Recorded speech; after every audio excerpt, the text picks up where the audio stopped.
ಕನಕಪುರ ನಗರದ ಮಳಗಾಳು ಗ್ರಾಮದ ಇತಿಹಾಸ ಪ್ರಸಿದ್ಧ ದೇವತೆಯಾದ ಶ್ರೀ ಮಹದೇಶ್ವರ ಸ್ವಾಮಿಯ ಬ್ರಹ್ಮರಥೋತ್ಸವವು ಬಹಳ ಶ್ರದ್ಧಾಭಕ್ತಿಯಿಂದ ನೆರವೇರಿತು. ವಿಧಾನ ಪರಿಷತ್ ಸದಸ್ಯ ಎಸ್ ರವಿಯವರು ಬ್ರಹ್ಮರಥೋತ್ಸವಕ್ಕೆ ಚಾಲನೆ ನೀಡಿದರು. ಕನಕಪುರ ತಾಲೂಕಿನಲ್ಲಿ ಬಹಳ ಐತಿಹಾಸಿಕ ಹಿನ್ನೆಲೆಯುಳ್ಳ ಶಿವನ ದೇವಾಲಯಗಳಲ್ಲಿ ಮಡಿವಾಳದ ಶಿವನಾಂಕರೇಶ್ವರ, ಹಾರೋಳ್ಳಿಯ ಶ್ರೀ ಅರುಣಾಚಲೇಶ್ವರ ಸ್ವಾಮಿ ದೇವಾಲಯವು ಸಮಕಾಲೀನ ಹಾಗೂ ಇವೆಲ್ಲಕ್ಕಿಂತ ಬಹಳ ಪುರಾತನ ದೇವಾಲಯ ಹೊಂದಿದ್ದರೆ ಮಳಗಾಳು ಗ್ರಾಮದ ಮಹದೇಶ್ವರ ದೇವಾಲಯವಾಗಿದೆ ಎಂದು ವಿಧಾನ ಪರಿಷತ್ ಸದಸ್ಯ ಎಸ್ ರವಿ ಈ ಸಂದರ್ಭದಲ್ಲಿ ತಿಳಿಸಿದ್ದಾರೆ. ನೂರಾರು ವರ್ಷಗಳಿಂದ ಬಹಳ ಶ್ರದ್ಧಾಭಕ್ತಿಯಿಂದ ಬ್ರಹ್ಮರಥೋತ್ಸವವನ್ನು ನಡೆಸಿಕೊಂಡು ಬರಲಾಗುತ್ತಿದೆ.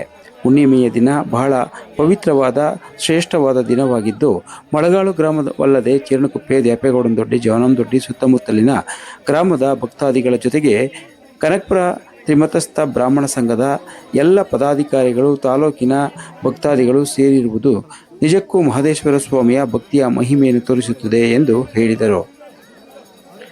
ಇದೇ ಸಂದರ್ಭದಲ್ಲಿ ತ್ರಿಮತಸ್ಥ ಬ್ರಾಹ್ಮಣ ಸಂಘದ ಅಧ್ಯಕ್ಷರಾದ ಅರ್ಕಾವತಿ ಶಿವಕುಮಾರ್ ಸೇರಿದಂತೆ ಸಂಘದ ಪದಾಧಿಕಾರಿಗಳು ಉಪಸ್ಥಿತರಿದ್ದರು. ಶ್ರೀ ಮಹದೇಶ್ವರ ಸ್ವಾಮಿಗೆ ರುದ್ರಾಭಿಷೇಕ, ಫಲಪಂಚಾಮೃತ ಅಭಿಷೇಕವನ್ನು ನೆರವೇರಿಸಿ ಹೂವಿನ ಅಲಂಕಾರವನ್ನು ಮಾಡಲಾಗಿತ್ತು. ದೇವಾಲಯಕ್ಕೆ ಆಗಮಿಸಿದ ಎಲ್ಲ ಭಕ್ತಾದಿಗಳಿಗೆ ಪ್ರಸಾದದ ವ್ಯವಸ್ಥೆಯನ್ನು ಗ್ರಾಮಸ್ಥರು ಏರ್ಪಡಿಸಿದ್ದರು. ನೀರು, ಮಜ್ಜಿಗೆ, ಪಾನಕ, ಕೋಸಂಬರಿ, ಸಜ್ಜಿಗೆಯ ಪ್ರಸಾದವನ್ನು ಇದೇ ಸಂದರ್ಭದಲ್ಲಿ ಭಕ್ತಾದಿಗಳು ನೀಡಿದರು. ಅರ್ಚಕರಾದ ರಾಜು ದೀಕ್ಷಿತ್, ರಾಮ್ಪ್ರಸಾದ್ ದೀಕ್ಷಿತ್ ಒಳಗೊಂಡ ತಂಡವು ಎಲ್ಲ ಧಾರ್ಮಿಕ ಕಾರ್ಯಕ್ರಮವನ್ನು ಯಶಸ್ವಿಯಾಗಿ ನಡೆಸಿಕೊಟ್ಟರು.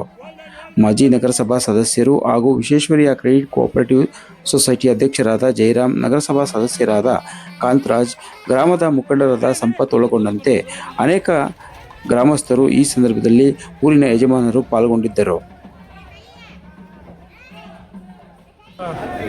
ಪುರಾತನವಾದಂಥ ದೇವಸ್ಥಾನ ನಮ್ಮ ಕನಕಪುರ ತಾಲೂಕಿನಲ್ಲಿ, ಹಾರೋಳ್ಳಿ ತಾಲೂಕಿನಲ್ಲಿ ಅರುಣಾಚಲೇಶ್ವರ ದೇವಸ್ಥಾನ ಮತ್ತು ಸಂಗಮದಲ್ಲಿ ಇರ್ತಕ್ಕಂಥ ಮಡಿವಾಳದಲ್ಲಿ ಇರ್ತಕ್ಕಂಥ ಮಡಿವಾಳೇಶ್ವರ, ಶಿವನಾಂಕರೇಶ್ವರ ದೇವಸ್ಥಾನಗಳ ಸಮಕಾಲೀನವಾದದ್ದು. ಅದಕ್ಕಿಂತ ಪುರಾತನವಾದಂಥ ದೇವಸ್ಥಾನ ಇಡೀ ನಮ್ಮ ತಾಲೂಕಿನಲ್ಲಿ ಯಾವ್ದಾದ್ರು ಇದ್ದರೆ ಅದು ಮಳಗಾಳಿನ ಮಹಾದೇವೇಶ್ವರ ದೇವಸ್ಥಾನ. ಬಹಳ ವರ್ಷಗಳಿಂದ ಬ್ರಹ್ಮರಥೋತ್ಸವ ಕಾರ್ಯಕ್ರಮವನ್ನು ಭಾಳ ಸಾಂಪ್ರದಾಯಿಕವಾಗಿ ನಡೆಸ್ಕೊಂಡು ಗ್ರಾಮಸ್ಥರು ಮತ್ತು ಇನ್ನಿತರ ಎಲ್ಲ ಅಭಿಮಾನಿಗಳು, ಭಕ್ತರ ಆರೋಗ್ಯ ಯಾರಿದ್ದಾರೆ ಅವರೆಲ್ಲ ನಡೆಸ್ಕೊಂಡು ಬರ್ತಾಯಿದ್ದಾರೆ. ಅದೇ ರೀತಿಯಾಗಿ ಇವತ್ತು ಹುಣ್ಣಿಮೆ ದಿನ, ಇವತ್ತು ಶ್ರೇಷ್ಠವಾದಂಥ ದಿನ ಇವತ್ತು ನಡೀತಾ ಇದೆ. ಭಾಳ ಯಶಸ್ವಿಯಾಗಿ ಭಗವಂತನನ್ನು ಒಳ್ಳೇದು ಮಾಡಿದ್ದಾರೆ.